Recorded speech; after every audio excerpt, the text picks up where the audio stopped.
Have you ever wondered what happens when you combine two powerful health strategies, fasting and exercise? It's a hot topic, with people on both sides of the fence. Some say it's the ultimate fat-burning hack, while others warn it could be a recipe for disaster. So, what's the real story?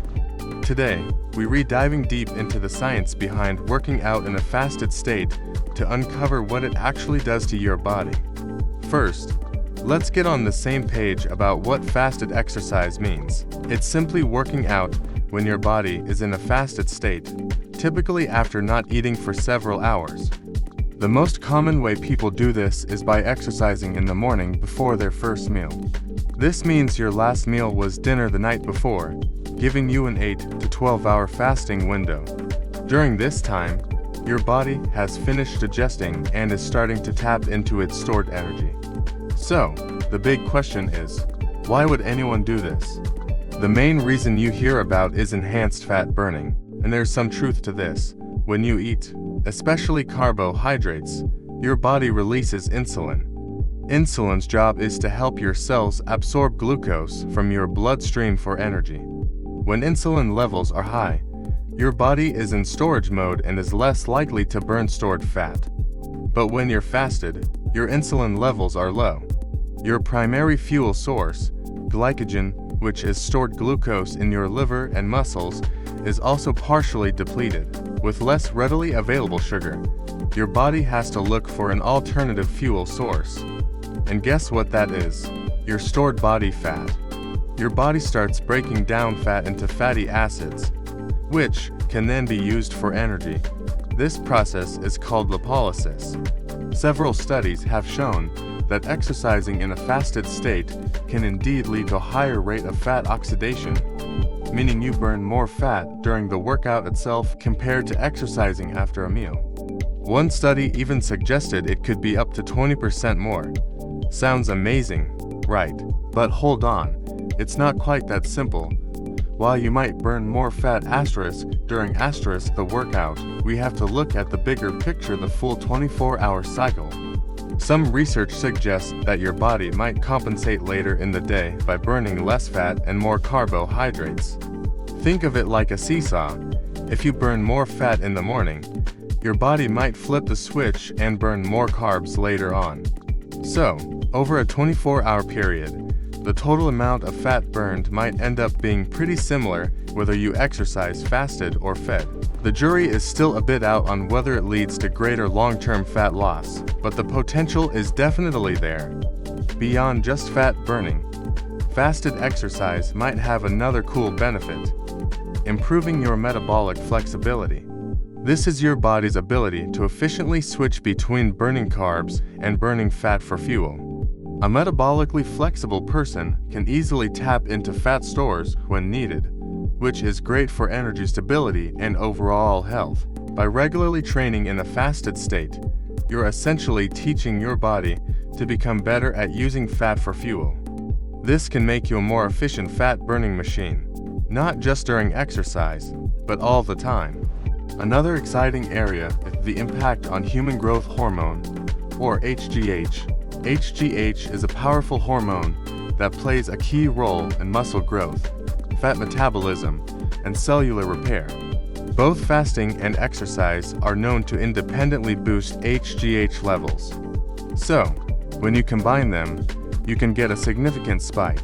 Higher HGH levels can help you preserve muscle mass, which is a common concern when trying to lose fat, and it aids in recovery and overall rejuvenation. Now, let's talk about a process called autophagy. This is your body's cellular cleanup crew. It gets rid of old, damaged cells and proteins, making way for new, healthy ones. It's like taking out the trash at a cellular level.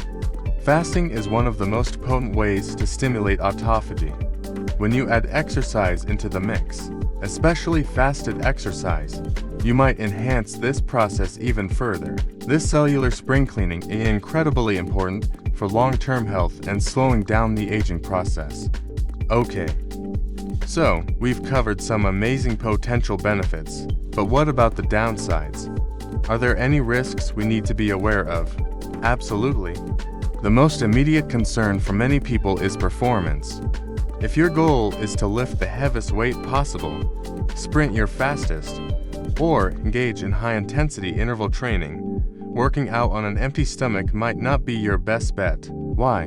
Because high-intensity exercise relies heavily on glycogen for quick, explosive energy. When your glycogen stores are low from fasting, you might find that you hit a wall sooner. You might feel weaker, slower, and unable to push as hard as you normally would. This is often described as bonking. If your performance drops significantly, you might not be getting the full muscle-building stimulus from your workout.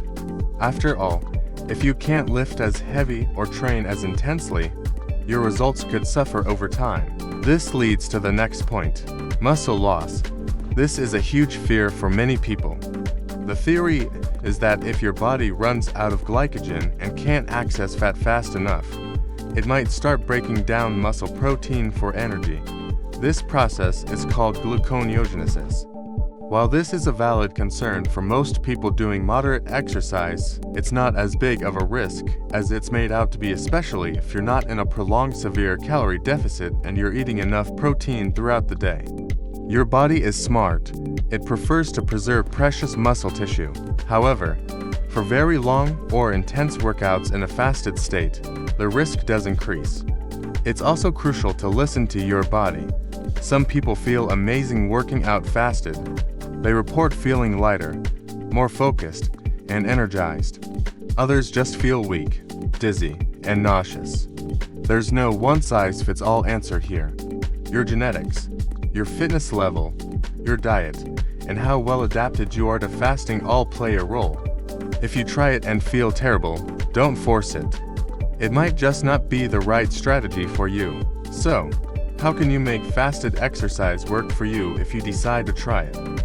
Here are a few practical tips. First, start slow. Don't jump into a 2-hour, high-intensity session on your first try. Begin with shorter, lower-intensity workouts like a brisk walk, a gentle jog, or some light bodyweight exercises.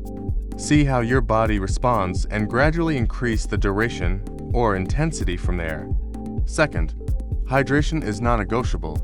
Fasting means no food, but it doesn't mean no water. In fact, you should be drinking plenty of water before, during, and after your workout.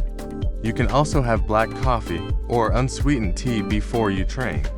The caffeine can actually give you a nice performance boost and further enhance fat burning.